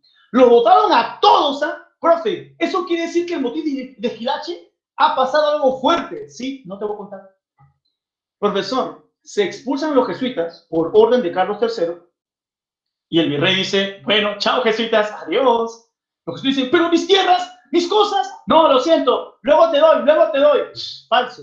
Al final se creó una oficina, la oficina de las temporalidades. Dicha oficina se encargaba de administrar los bienes embargados por ¿quiénes? Por la corona. ¿Sí? No, pues eso es lo que aparece en Wikipedia en la segunda parte. Léelo bien. Sí. Ya no te preocupes, ya. Puedes buscarlo, no hay problema. Campeón, te explico. ¿Alguna vez tu abuelita te ha dado propina? Toma, hijito, toma 10 soles, 20 soles, 100 soles, 100 dólares, 100 euros, ¿sí? Y tu mami se dio cuenta. Hijito, hijita, yo te lo guardo. Un clásico. Mami, pero luego me lo das. Sí, luego te lo doy. Le cobras a tu mami. Mami, la plata. ¿Qué plata? La que te hice guardar. ¿Qué? ¿Tu comida? ¿Qué? ¿Te has comido gratis? ¿Qué? ¿Tu ropa? ¿Qué? ¿Tu lapicero? ¿Qué? ¿Ese plumón? ¿Y el de conciencia? ¿Qué? ¿Es gratis? Dime, ¿tú vuelves a ver esa plata? A veces sí, a veces no. Profesor, ¿ese colegio te paga solo? ¿Sí o no? Tu pasaje, la movilidad, listo. Profesor, ¿cuándo los jesuitas reclamaron por sus bienes? Dijo, ¿y mis bienes para cuándo? Disculpa, te los voy a guardar. Mira, se llama oficina de temporalidades porque te lo guardo por una temporada nada más, un ratito nomás, ya después te doy. Nunca le devolvieron sus bienes a los jesuitas, para nada. ¿Ok? Muy bien, campeón. Excelente. Hasta aquí espero que me hayas entendido bien las reformas borbónicas. ¿Vamos bien aquí? ¿Sí? Porque acá se viene ya lo más fuerte, aquí hay más acción. Si un estudiante no entendía reformas, no va a entender independencia, no va a entender por qué los criollos odian a España, no va a entender por qué Tupac Amaru se revela, no entienden nada, no van a entender la esencia. ¿Ok? ¿De dónde nos expulsaron, dice Araceli? Del Perú y toda América. Agarraron una noche en 1767, en octubre, se los llevaron a todos. La orden fue, así como una batida, los metieron a todos en un barco y se lo llevaron. Se lo llevaron. De toda América, ni un solo jesuita aquí. Ha sido bien bravo lo que ha pasado. Tanto sí dicen que hasta que los jesuitas eran iluminados y todo eso, pero son tonterías, ¿no? Pero igual, sigamos. Precursores de la independencia. ¿Quién? Sí, busca, por cierto que estos son expulsados, busca. Precursores de la independencia. Profesor, ¿precursor quién es? Es aquella persona que a través de sus ideas. Xiomili, usted envió, ¿qué pasó? A ver, Xiomili dice, lo guardó mejor que mercancía en caja fuerte. Allá se sigue, mamita. Sí, a ver. No entendí, Xiomili. No lo entendí, profe. Bien, profe. A ver, dime qué pasó. No leyó. Dime, Xiomili, rapidito para avanzar. Dime, yo te explico, dime. ¿Qué pasó, Xiomili? No logro entender. Puedes copiar y pegar tu comentario. Es que escribieron muchos. ¿Qué parte, Xiomili? De las reformas no lo entendí. ¿Qué parte de las reformas? Fueron un montón, hija. ¿Pero cuál? ¿Cuál no entendí de las reformas? ¿Me escribes el problema? Aprovechen a tomar agüita. Lo último. La expulsión de los jesuitas. ¿Eso lo entendiste? Sí, Araceli. Lo resumo en menos de 30 segundos. ¿Te parece? ¿Los jesuitas? Religiosos. Bacán. Ya, pero atención, Sumilla, al 100%. Los jesuitas eran una orden religiosa muy rica, tenían muchas tierras, y en esa época tierras era tener mucha riqueza. Los Borbones son muy codiciosos, y los Borbones querían poseer esas tierras que tenían los jesuitas aquí en el Perú, y en toda América. Entonces, el rey Carlos III, a través de una excusa, algo ocurrió en España. Hubo un motín. ¿Qué es un motín? Es un levantamiento militar. Y en ese motín hubo involucrados, entre ellos habían algunos jesuitas.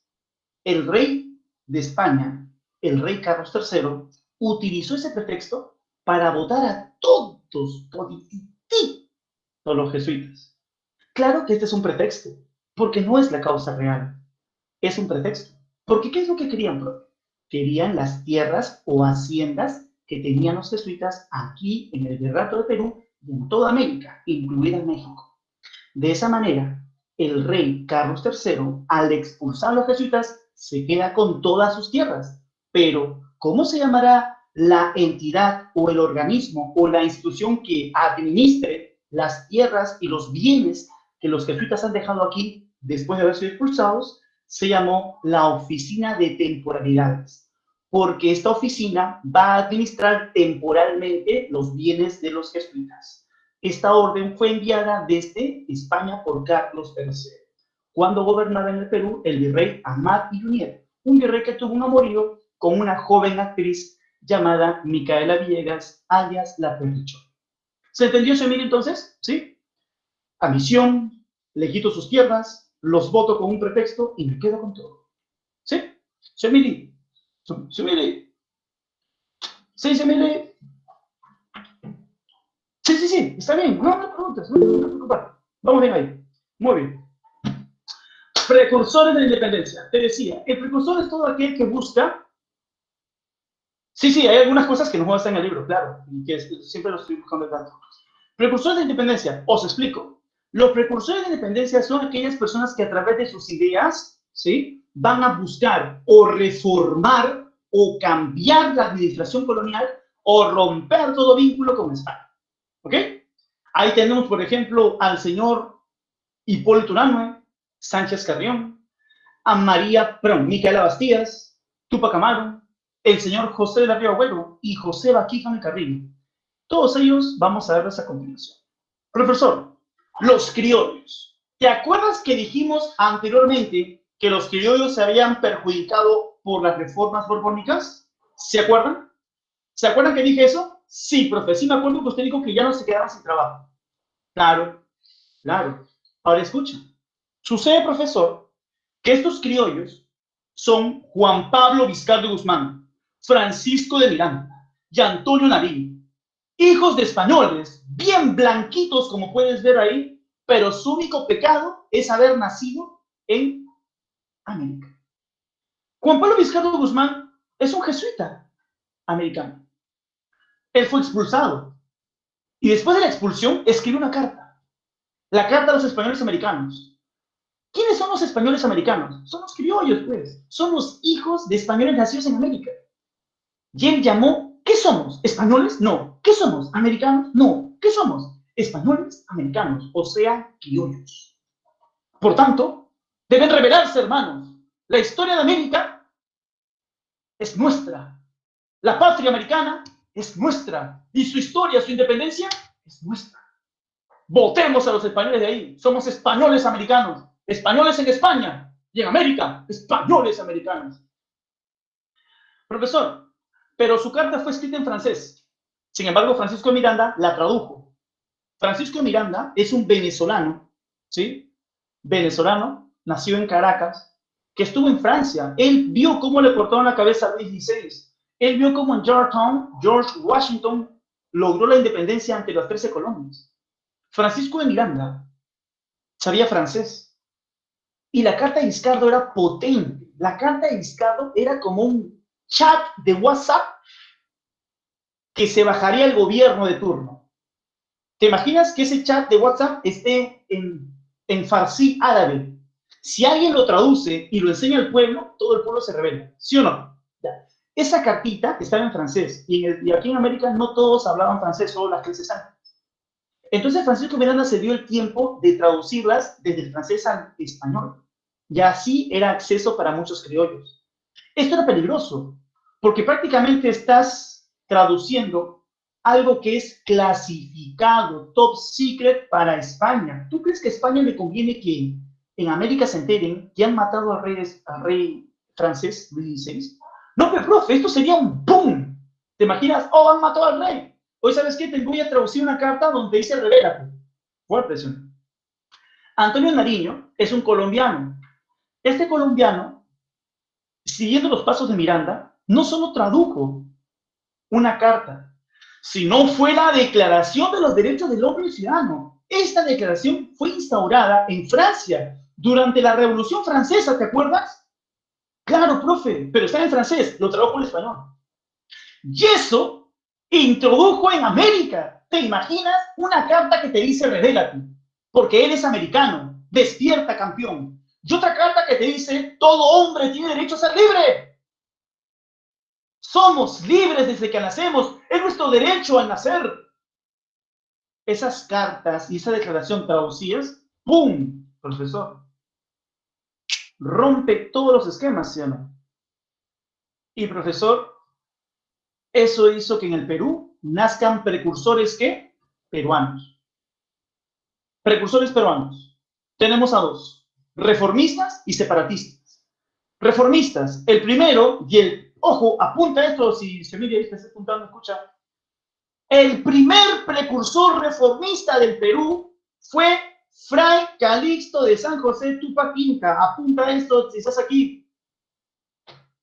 El primer precursor reformista fue Fray Calixto Tupac Inca. Era suavecito. Él escribió una carta llamada exclamación reivindicatoria.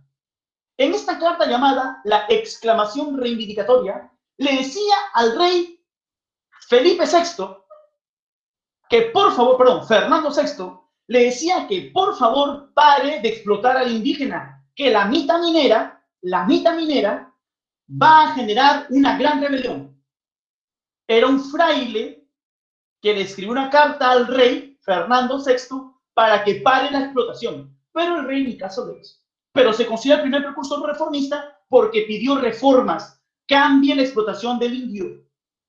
2. Toribio Rodríguez de Mendoza. Este precursor fue el rector del colegio más rico del Perú y el más ilustrado. Fue el rector del convictorio de San Carlos. Ahí él planteaba que España tenía que actualizarse a su realidad, que debía reformar los mecanismos de dominio en las colonias, porque si no, esta explotación, estas reformas que los grupos están haciendo, en verdad, van a terminar mal. Esto dijo un criollo llamado Toribio Rodríguez de Mendoza. Baquijano y Carrillo, por el contrario, hizo lo consiguiente. Baquijano y Carrillo no solamente pedía reformas, ojo, cambios para que España se calme, porque si España sigue más y más y más imponiendo lo que quiere en América, esto va a reventar. Pero Baquijano se lo dijo en la cara del virrey. ¿Sabes cuál fue su gran obra de Baquijano? Elogio al virrey Jauregui. ¿Sí? Profe, claro, esta es Sebastián, pero no era un inca, era José Baquijano y Carrillo. Claro, Baquijano y Carrillo en su cara, el elogio al virrey Jauregui era una gracia crítica para el sistema colonial. Le dijo al virrey, el indígena es como un resorte, mientras más y más y más y más lo primas, ¡pua! Va a reventar. Bueno, profesor, y luego Hipólito Unanue. Hipólito Unanue fue un reformista desde el colegio de San Fernando, el colegio de medicina. Si vas para medicina San Marcos, vas a estudiar en el colegio que él fundó. Si tú algún día quieres estudiar medicina en San Marcos, vas a ir al colegio de San Fernando que él creó en honor al rey Fernando VII. San Fernando. Si vas a medicina San Marcos, vas a estudiar en el colegio que él creó. Colegio de Medicina de San Fernando en honor a Fernando VII, el rey. ¿Sí?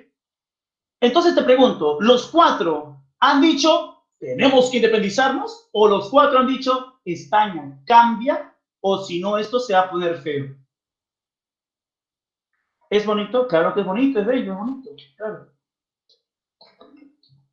¿Sabes por qué es bonito? Porque cuando tú llegas al convictorio cuando tú llegas, yo di mi examen de admisión en San Fernando, por ejemplo. Cuando tú llegas y conoces historia, tú dices, acá se sentaron los precursores para hablar acerca de los cambios para España. Y el profe te dice, acá se sentaba Hipólito Unanue. ¡Ah! ¿Está sentado donde él estaba ahí? ¿En serio? Sí. O sea, como dices, wow, estoy aquí en historia. Ya, sigamos. Profesor, tanto Batíjano como el señor Unanue se juntaron para crear la Sociedad Amantes del País. No, no era una sociedad donde estaban los tramposos de Lima. Sociedad Amantes, no que eran amantes, sino que ellos amaban a su país. Sociedad Amantes del País. Esta Sociedad Amantes del País era una organización impulsada por Batíjano y Carrillo para crear un periódico, El Mercurio Peruano. Y ahí esbozar, colocar e informar a la gente las riquezas que tiene nuestro país. Investigaciones que hablen cosas positivas de nuestro país, para que la gente, alguien ama a su país cuando conoce las riquezas que tiene, los beneficios que tiene, el potencial que tiene el país. Por eso que ellos crearon el Mercurio Peruano, basadas en las ideas de la Ilustración y la Enciclopedia Francesa de Diderot y de Lambert. ¿Ok? Entonces, profesor, Un Mercurio Peruano fue el periódico de esta sociedad creada por Batíjano e Hipólito Unanue. Este diario Mercurio Peruano salía 2 veces a la semana.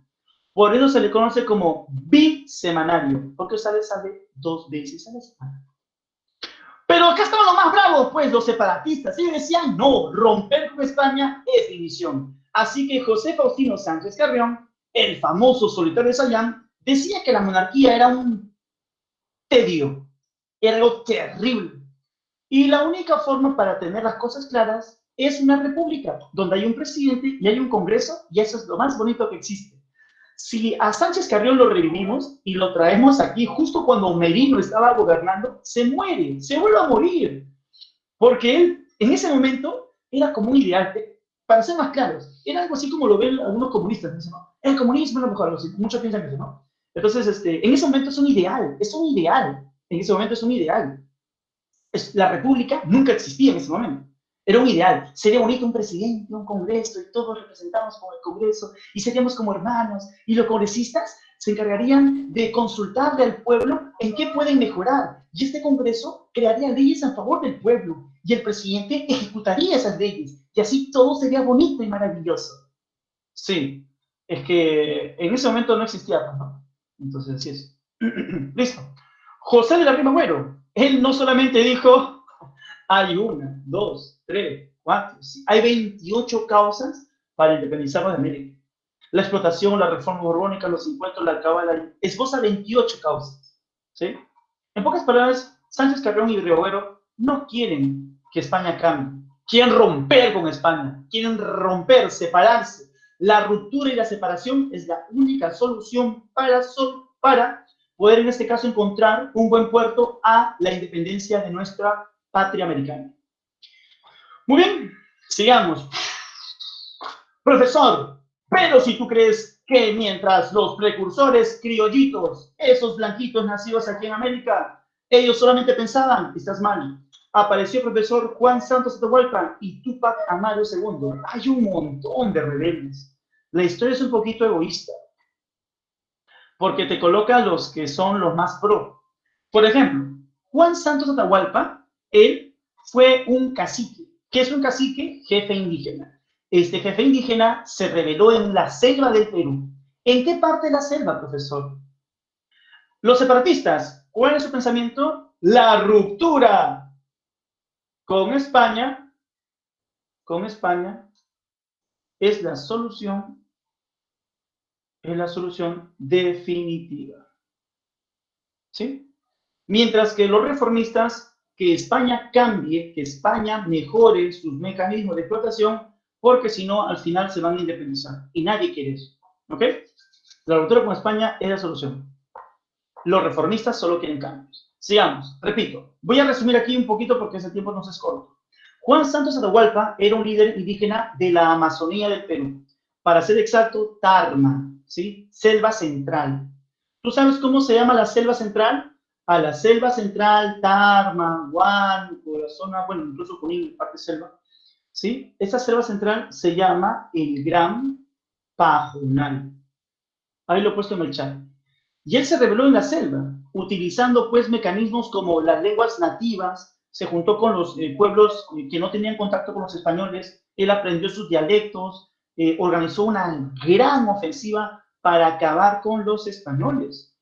Él atacó a los misioneros franciscanos porque los misioneros franciscanos cuando iban a la selva evangelizaban, daban su doctrina, ahí no hay problema. Incluso él mismo fue bautizado, se llama Juan Santos, eso es un nombre español. Pero ¿por qué se revela contra los franciscanos? ¿Qué pasó con Juan Santos? Lo que pasa es que se dio cuenta que los franciscanos, cuando iban a evangelizar, lo que hacían era evangelizar para enviar a los pobladores de la selva a las minas de la sierra. ¿Te imaginas eso? Evangelizaban en la selva para llevarlos a las minas. Seguro tú dirás, profe, pero ¿por qué no simplemente fueron con soldados a la selva, agarraron a todos los indígenas y los metieron golpe y se los llevaron a la sierra? Te pregunto, quiero que pienses como un minero español abusivo y racista. Quiero que pienses como un español minero y racista. Si tú fueras español minero y racista, te conviene que a tu mina, en la sierra, donde casi todos se han muerto por inhalar los gases tóxicos, te conviene que venga un indígena de la selva sumiso o rebelde. Sumiso para que le dé de alma, para que lo golpees. Por tanto, ¿cómo tú podrías hacer que en la selva los indígenas sean sumisos? Con Dios. Por eso los misioneros iban. ¿Tú crees que solamente iban para llevar la fe de Dios? Claro, de paso hacían eso, pero la idea era hacerlos sumisos. Sumisos, no rebeldes. Tú estás aquí porque Dios tiene un proyecto para ti. Y una vez que eran sumisos, los mandaban niños, hombres, mujeres a la sierra, con la idea de que tienen que obedecer lo que el rey dice, porque el rey es nombrado por el Papa y el Papa es el representante de Dios en la tierra. Por tanto, el Papa es un ser sagrado como el rey. Y si tú desobedeces lo que dice el rey, ese es pecado. Y cuando mueres te vas al infierno. Y por eso es que Juan Santos se revela. Mata a los franciscanos porque se dio cuenta de esa jugada. Eso decían. Claro, hay argumentos, hay testimonios de los mismos caciques. A pesar que los virreyes, tanto el marqués de Villagarcía y el conde de Superunda, trataron de frenar a Juan Santos, era invencible el señor. Es que los españoles no podían en la selva, no era su lugar, no era su modus vivendi. No era, la geografía no los ayudaba mucho a los españoles. Juan Santos conocía muy bien la geografía del lugar. Así que al final no lo mataron. Muere por causas naturales. ¿Cuál fue el objetivo de Juan Santos? Te pueden preguntar en tu examen de admisión. Juan Santos atacó a los misioneros franciscanos y tuvo como objetivo, en la selva del Gran Pajonal o selva central, restaurar el imperio del Tahuantinsuyo. ¿Se entendió? ¿Cuál es el objetivo de Juan Santos? Restaurar el imperio del Tahuantinsuyo. ¿Sí? Antes que por ahí aparezcan los haters o quizás malinterpretes lo que te digo. Seguro pensarás tú, profesor, creo que usted se está pasando un poco, está hablando mal de los franciscanos, dicen que son personas muy malas que fueron con la intención de crear solo sumisos, y no es así. ¿Sabes? Nadie está criticando a tu Dios, nadie critica tu fe, lo que tú sientes cuando oras o rezas a Dios. Lo que se hace en historia es analizar cómo españoles, y la iglesia lo ha aceptado, cómo españoles utilizaron políticamente la idea de Dios para dominar. Eso está mal, ¿no? Dime, hoy en día hay gente que juega con tu fe y gana por Yape o por cuentas de banco mucho dinero, ¿sí o no? ¿Eso pasó hoy día o no? Hay gente que estafa, lamentablemente, porque tú crees mucho, ¿no? Y no está mal que tú creas, pero hay gente que a veces hace eso. Abusa del buen corazón y la fe de las personas para hacerse rico. En esa época hacían lo mismo, pero no todos eran iguales, obviamente. Habían franciscanos que en verdad por vocación iban a enseñar la palabra de Dios, pero políticamente la corona utilizaba la iglesia para hacer eso. ¿Entendiste entonces? Nadie critica aquí tu fe o cuestionamos a Dios. Lo que hacemos aquí en Saco es explicarte de que se utilizó políticamente la iglesia. O sea, utilizaron a Dios para sus beneficios. ¿Se entendió hasta aquí? ¿Se entiende esto hasta aquí? No quisiera tener quizás algún problema, que me digan, no, profesor está hablando de eso. Te soy sincero y claro. Sigamos. Profesor, al morir Juan Santos Atahualpa de causas naturales, él efectivamente le comenta a su pueblo, no hizo nada al final. Bueno, es que decir nada es lastima, ¿no? Es lastima. Te explico por qué era así. Juan Santos Atahualpa se rebeló del 42 al 56, resistió que los españoles llegasen a seguir masacrando a pueblos indígenas. Les generó terror a los franciscanos. Los niños pudieron crecer desde el 42 al 56 con tranquilidad. Las mujeres podían seguir viviendo con tranquilidad, paz con su naturaleza. Durante el 42 al 56, ningún español metió sus narices en la selva peruana. Durante el 42 al 56, el pueblo peruano se ilusionó con la idea de reinstaurar el Tahuantinsuyo que alguna vez estuvo aquí en el Perú durante el siglo XIII y el siglo XV. Durante el 42 y el 56 hubo un hombre que a través del mesianismo, representando a los pueblos unidos de la selva como los Ashánica, logró frenar a esos invencibles españoles. Si eso no es nada, entonces creo que eso es historia. Entonces el profesor muere, y al morir, ahí viene el problema. Cuando Juan Santos muere, todos esperaban mucho de Juan Santos. Todos esperaban mucho de que él haga y que sea invencible, pero es un mortal, no es un dios. Por tanto, al morir, la gente, ¿qué es lo que hace? Cuando muere Juan Santos, la gente ya no sigue con el movimiento, ya no se siente capaz, porque el pueblo peruano lamentablemente es mesiánico. Pensamos que una persona va a cambiar tu vida, pensamos que tu presidente cuando llegue va a solucionar todo, pensamos que el día que llegue esa persona a tu vida va a cambiar, pensamos que esperas a tu príncipe azul o a tu princesa para hacer algo en la vida, esperamos que mamá haga todo, esperamos que papá lo haga todo, y cuando lo perdemos, recién sentimos que no somos nada.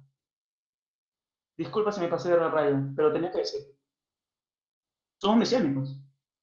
Esperamos que alguien lo haga por todos. Cuando ese alguien se va, simplemente esto termina y pierde. Y los pobladores sintieron de que no podían seguir con la rebelión porque es que yo no soy Juan Santos, es que yo no soy como él. Es que claro, y eso pasó. Y los españoles se dieron cuenta de eso. Pero, ¿sabes? Algo quedó claro, un mito. El mito llamado el mito del Incarni. ¿El Incarni qué es? El Incarni es el alma de un inca que algún día va a liberar al pueblo indígena. Entonces muchos decían que el Incarni era Juan Santos, pero Juan Santos murió. Pero luego dijeron que el Incarni es como un alma que reencarna en un avatar. Claro, tú le llamas avatar, ¿no? Ellos dicen, es un alma que algún día atrapará un cuerpo y lo poseerá. ¿Y a quién apareció? Tupac Amaru II. En 1780, Tupac Amaru II hace la rebelión más pro de todas. Si te diste cuenta, la rebelión de Tupac Amaru II fue del 80 al 81. Solo un año duró. La de Juan Santos duró más, pero la de Tupac Amaru, ¿qué fue? Fue corta, pero intensa. Y es tan intensa que escaló su rebelión en toda América. Solo que, lamentablemente, fracasó porque habían intereses de por medio. Y también es que él pecó, pues. Él era cristiano, él introdujo a la iglesia y a muchos sectores que no cuadran, pues no cuadran. Tupac Amaru seguía objetivos propios, los impuestos de las reformas borbónicas, los impuestos fiscales, las aduanas que te expliqué hace ratito. Sin embargo, para que el pueblo lo siga, les dijo, ¿quieren que eliminen los repartos que han sido legalizados? ¿Quieres que baje tu tributo? ¿Quieres que elimine la mitad? ¡Matamos al corregidor! Y así lo hizo, mató al corregidor. Pero tuvo un problema. Los pueblos de la sierra se llaman los quechua, Cusco. Tupac Amaru quiso juntarse con los del altiplano y lo hizo. Sin embargo, su rebelión, que fue quechua, cusqueña y altiplano, Alto Perú o Bolivia, luego va a tener problemas. En el proceso, esa rebelión de Tupac Amaru, que fue tanto de los quechua en el Cusco y en el altiplano, lamentablemente al final algunos caciques no van a estar a favor de él, como por ejemplo Pumacahua. Otros caciques lo ven como enemigo y se pasan al bando español. Lo mismo que le pasó a Manco Inca, ¿te acuerdas? Muchos pueblos que estaban a favor de los españoles aprovecharon y se pasaron al bando español. ¿Te acuerdas? Lo mismo pasó aquí. Muchos caciques sintieron envidia de Tupac Amaru y ¿qué hizo? Se pasaron al bando de los españoles, traicionando a Tupac Amaru II. El caso más chévere es el caso de Pumacahua, por ejemplo. Pumacahua se rebeló. Pumacahua apoyó a los españoles y mataron a Túpac Amaru II en la batalla de Checacupe en 1781. ¿Ok?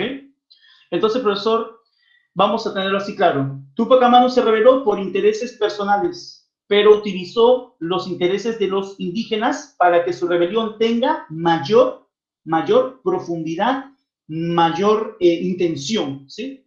¿Me dejo entender? Hasta aquí entendiste, ¿cierto? ¿Sí? Es un resumen, porque en verdad, tú sabes que esto lo has visto en una clase en el colegio. Profesor, vayamos al grano. Rebeldes indígenas fracasaron. Rebeldes indígenas saben y son conscientes, después de la muerte de Túpac Amaru II, su cabeza fue colocada en el Cusco por 2 semanas, se pudrió la cabeza de Túpac Amaru en la plaza del Cusco, dándole un duro mensaje al indígena, de que tú nunca vas a poder, eres un indígena, tú has nacido para obedecer y yo para mandar. Sin embargo, profesor, algo ocurrió. A España le fue mal. España fue invadida por Napoleón Bonaparte. ¿Sabías eso? España fue invadida por Napoleón Bonaparte cuando gobernaba en España el rey Fernando VII. Para que entiendas esto rapidito, te cuento, ¿ya? Carlos IV le entregó la corona a su hijo Fernando VII. Fernando VII va a sufrir lamentablemente la invasión de Napoleón Bonaparte. Y Fernando VII, ¿qué crees que hizo? Le entregó la corona, ¿a quién crees? A Napoleón por el miedo. O sea, Napoleón Bonaparte en esa época era como el cuco, ¿no? O sea, daba miedo. ¿Y qué hizo Napoleón? Se le entregó a quién? A su hermano. ¿Y cómo se llama su hermano? José I o Pepe Botella. ¿Te acuerdas? José I o Pepe Botella. ¿Vamos bien aquí? Repito. Carlos IV gobernaba España, pero va a ser invadida por Napoleón Bonaparte. Carlos IV le entrega la corona a su hijito, Fernandito, pero este se la entrega a quién? Se la entrega al señor Napoleón Bonaparte. ¿Ok? Napoleón Bonaparte es consciente de que Fernando VII es un cobarde y se la entrega a su hermano José I. Te pregunto, entonces, en pocas palabras, ahorita gobierna en... Ahorita, ¿estamos en qué año, profe? Ponga el año 1808. Te pregunto, ahorita, ¿gobierna quién en España? Gobierna José I. O sea, ese rey, ¿los españoles lo reconocen como su rey? No, la gente ama a Fernando. La gente desconoce a José I. La gente odia a José I. Es un impostor. Es el hermano de Napoleón Bonaparte. José I no es mi rey, decían todos. Mi rey es Fernando, pero Fernando estaba preso. Entonces, profesor, ¿qué ocurrió aquí? En América, para poder gobernar hasta que el rey pueda ser liberado, ¿quién era su rey? Fernando VII. ¿Pero quién era el impostor para ellos? Pepe Botella o Carlos I, hermano de Napoleón. Entonces, en América se formaron juntas de gobierno, ¿sí? Criollos se formaron en toda América juntas de gobierno. Claro, para buscar la independencia. En España se crearon las Cortes de Cádiz. ¿Y qué son las Cortes de Cádiz? Es una corte establecida en Cádiz para establecer leyes y evitar que los americanos se rebelen. Porque es un problema. Cuando el gato se va, los ratones hacen fiesta. Si en América ya los precursores y ya los indígenas habían mostrado su rechazo ante los Borbones, entonces ahora que el Borbón, Fernando VII, está preso, ¿tú crees que en España, que en América no se van a rebelar?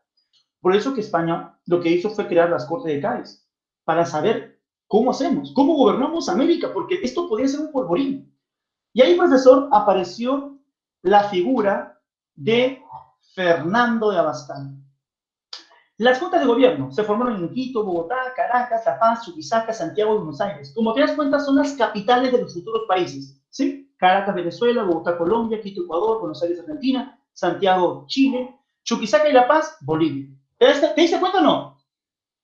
Aquí los criollos se juntaron para independizarse. Pero, profesor, el virreinato del Perú tenía al mejor virrey, mejor que el mismísimo Toledo, Abascal. El virrey Abascal se encargó de aplastar toda, venció a todas estas juntas de gobierno. Te voy a creer, profesor, en serio, acabó con todo ello, porque tuvo el apoyo de los grandes comerciantes de todo el Callao. Pero ¿sabes con quién lo pudo? Con la de Buenos Aires. Sí, la de Buenos Aires, con ella no pudo. Esta La de Buenos Aires tenía el apoyo de quién crees? Inglaterra. Pues, ¿te acuerdas de Inglaterra? Claro, porque estábamos tocando eso. Inglaterra, profesor, Inglaterra estuvo viendo el panorama. Cuando Inglaterra se enteró que España se había quedado sin rey y estaba gobernando el hermano de Napoleón, Inglaterra dijo, ya, no puedo desaprovechar esta oportunidad, tengo que hacerla. ¿Y qué hizo Inglaterra? Dijo, pero rayos, está Abascal en América y Abascal es un pro. Si protejo a todas las juntas, es muy caro y voy a perder. Así que tengo que apoyar a una, al menos a una, dándole armas, a estrategia, todo lo que pueda hacer, dinero, libras esterlinas. ¿A quién apoyó? Buenos Aires. Y desde Buenos Aires surgió, profesor, la Corriente Libertadora del Sur. ¿Liderada por quién? Por don José de San Martín. ¿Se entendió? Ah, tiene lógica, ¿sí o no? El rey es cautivo. Bonaparte gobierna. En América, los criollos que ya estaban molestos por las reformas se juntan en toda América. Los criollos se juntan para separarse de España, para independizarse. Los separatistas toman conciencia, pero Abascal no lo va a permitir y aplasta cada una de estos criollos. Los ingleses no pueden dejar esa oportunidad que está servillita. No pueden apoyar a todas las juntas, pero sí a una, Buenos Aires. Buenos Aires es apoyada y desde Buenos Aires partirá la expedición Corriente Libertadora del Sur para independizar Perú. Pero antes que San Martín venga o en su proceso, eso no quiere decir que en el Perú no hubo rebeliones. Pues claro que sí, a estos se les conoce como los próceres de la independencia, porque a diferencia de un precursor que solo piensa, el prócer lleva la acción. El prócer es el que lleva la acción, lo que piensa. Muere. Crespo Castillo, en Huánuco, se rebeló y muere. Pallardelli se rebeló y muere. Los hermanos Angulo, Pumacagua y el mismísimo Mariano Melgar, el autor de los Yaravíes, muere. Profe, esto que es una trabalengua, todos mueren. Claro, pero no me digas que murió de la forma tan sensible, sino como dice Sebastián, murieron de la forma más macha posible. En verdad el tiempo es tan corto que son 2 clases para explicarte bien lo que hizo cada uno. Porque es chévere lo que hicieron cada uno, pero solamente lo mencionamos. Y aquí ya es un poquito más del repertorio. ¿Sí? Profesor. Una vez, pero hasta aquí vamos bien, ¿no, chicos? San Martín está en camino. Cuando San Martín está en camino, todos estos, Cela, Crespo, Pallardelli, están que se rebelan en el Perú. Ahora, San Martín llegó. Para llegar, profesor, aquí al Perú, primero independizó Argentina en San Lorenzo, luego independizó Chile en la batalla de Maipú, ¿sí? Luego envió a Lord Thomas Cochrane, ¿para qué? Para vigilar que el Callao, el puerto más importante del Perú, esté bien, y lo hizo, ¿sí? Bombardeó también el Callao y vio que habían buenas condiciones para desembarcar en Pisco. Después que Lord Thomas Cochrane llega a Valparaíso, Chile, San Martín parte en 1820. ¿Llegó, profesor, aquí? Sí llegó. En su cuartel general, Pisco. Ahí, profesor, San Martín envía a sus representantes, Juan García del Río, para entrevistarse con Hipólito Unanue, que ahora trabajaba para el virrey. El virrey de ese momento era Pezuela. Pezuela fue el virrey, apunta, Pezuela fue el virrey que recibió a San Martín. Ahí no queda todo, porque cuando el virrey Pezuela recibe a los representantes de San Martín por primera vez con sus representantes le dicen, queremos traer un príncipe de Europa para crear en el Perú una monarquía constitucional. Ese fue el proyecto de San Martín. Monarquía constitucional. Ahí no queda todo. ¿Tú crees que el virrey va a aceptar? ¿Crees que Pezuela aceptó que San Martín traiga un príncipe de Europa para chantarle una constitución? No, el virrey no aceptó. Por tanto, la conferencia de Miraflores fue un fracaso. Después de esto, San Martín dijo, si no es por las buenas, será por las malas. Envió a la Sierra Central, desde la zona, desde Ica, partió a Ayacucho, partió a la ciudad de Junín, Pasco, profesor, para reclutar a indígenas. ¿Cómo se llamó este expedicionario enviado a la Sierra Central? Antonio Álvarez, de la avenida donde tú compras tus cositas kawaii, Arenales. Esa avenida Arenales se llama en honor al señor que está ahí. ¿Sí? Donde tú compras tus cosas kawaii, ahí está. Arenales. Él fue a la Sierra Central para atraer y reclutar indígenas de la Sierra Central y meterle miedo al virrey. No solamente eso, San Martín aprovechó el momento para irse al norte, se fue a Trujillo, se fue a La Libertad, profesor, se fue a la zona de Supe, al norte de Lima, después de haber capturado la embarcación La Esmeralda, un barco muy, muy reconocido por los españoles, fue tomado por San Martín. Y el gran batallón Numancia pasó al bando de San Martín. San Martín tenía todas las de ganar. El batallón Numancia era español, pasó al bando de San Martín. Ahora, profesor, todos están con San Martín. Pregunto yo, si tú fueras español, ¿a quién echa la culpa de esto? Al virrey Pezuela. Y por eso que el virrey Pezuela va a ser sacado. Le dan el motín de Asnapuquio. Eso ya lo conoces. El motín de Asnapuquio es cuando el virrey Pezuela sale del cargo y José de la Serna llega al poder. Es el último virrey. El virrey de la Serna lo que hace que es, el virrey de la Serna va y conversa con San Martín en la conferencia de Punchauca. Pero, profesor, cuando se da la conferencia de Punchauca, ¿crees que el señor La Serna llegará a un acuerdo con San Martín? Para nada. San Martín le dice, voy a traer a un príncipe de Europa para que gobierne el Perú. La Serna dice, no. Entonces esto fue un fracaso. Conferencia de Punchauca. Profesor, La Serna abandona Lima. Y dime quién ingresa para proclamar la independencia.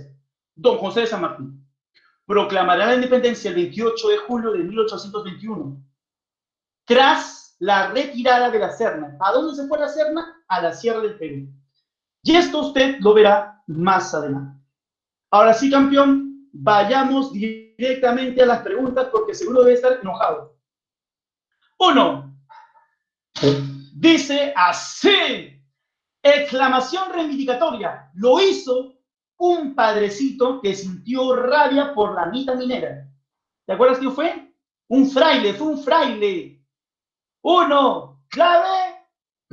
1, ¿con cuál va? A, B, C, D o E. La C, correcto. Por tanto, por descarte, ¿cuál es tu clave, campeón? En todas estas, por descarte, 1 dado, profe, ¿cierto? 1 C, ¿ya el resto? Usted lo puede manejar. Vamos a ir a 2. La rebelión de Tupac Amaru tuvo como causas económicas que, campeón, si me has entendido, haz que yo me sienta orgulloso de ti. No solamente por eso, sino que haz que yo haya sentido que me has entendido. Vamos. Lo expliqué con dibujito.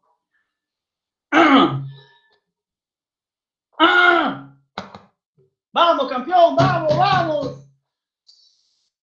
Comercio de flotas. ¿Cuándo te hablo de flotas? Nunca te hablé de flotas. Te dije aduanas terrestres o interiores y alturas. Clave, dadito. 2 daditos. 3. Si haces esta pregunta, eres un crack. Pregunta de San Marcos. CP San Marcos.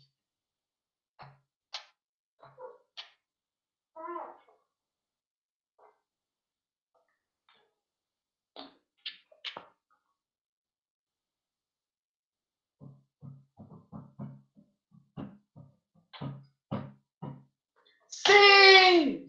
Legalizaron repartos mercantiles. Esa es la clave. Bien ahí. Siento orgulloso de lo que has hecho hoy día. 4. El virrey Abascal, el más malo de todos, con el apoyo de Cristo Lima, organizó campañas militares contra la Junta de Gobierno. Te conté eso, ¿te acuerdas? A la Junta que no pudo vencer porque Inglaterra dijo, esta es mi oportunidad. ¿Cuál es? Bien ahí. Buenos Aires. Buenos Aires. Porque Inglaterra dijo, por aquí hay Buenos Aires para independencia. ¿Sí? Buenos Aires. Esto pinta bien, dijo. Esto pinta bien. Pregunta 5.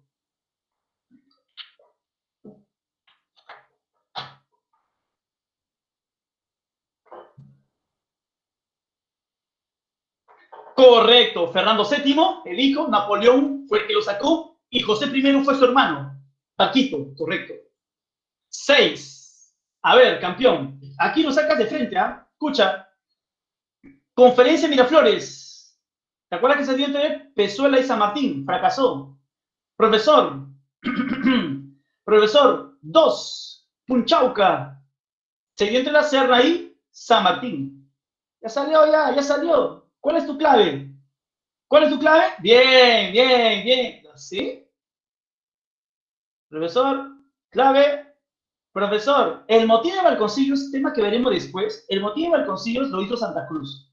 Así que sería, profesor, ¿sí? Si no me equivoco, sí, motín de Balconcillos. Profesor, tu clave sería aquí la D. ¿Sí? Muy bien, David. 7.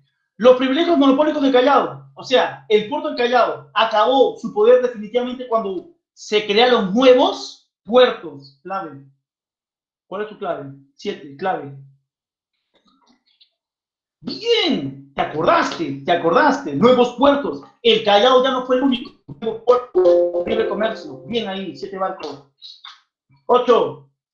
El ingreso de San Martín a Lima ocurrió cuando alguien le dijo, hoy hay que hablar. ¿Ya fue? Me voy. ¿Quién fue? No, dijo me voy. Fracasó. La conferencia de Inchauca fracasó. Correcto, el virrey La Serna se va y San Martín recién ingresa. 9.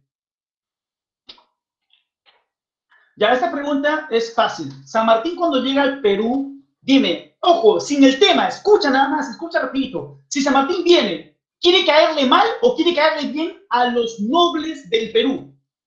Vamos, campeón. ¿Le quiere caer bien o le quiere caer mal? San Martín, cuando llega aquí al Perú, ¿le quiere caer bien? Bien. Si tú le quieres caer bien, ¿cuál no harías? No vas a eliminar sus títulos de noble, pues. Porque si tú eliminas el título de nobles, ellos te van a odiar. Ahí te dice cuál no, cuál es incorrecto, te dice, ¿no? Claro, la A es la incorrecta, porque eso no lo hizo, no hizo eso.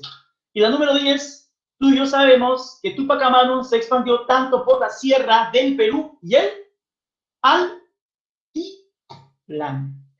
Muy bien, campeón. Te pido mil disculpas y espero que veas que mi reloj está mal, ya, mil disculpas, campeón. 9:39 dice aquí. Ya, pero sí, mil disculpas por ello. Voy a tener que actualizar, es un problema del software de la computadora. Sí, 9:39 dice. Y son 9:55.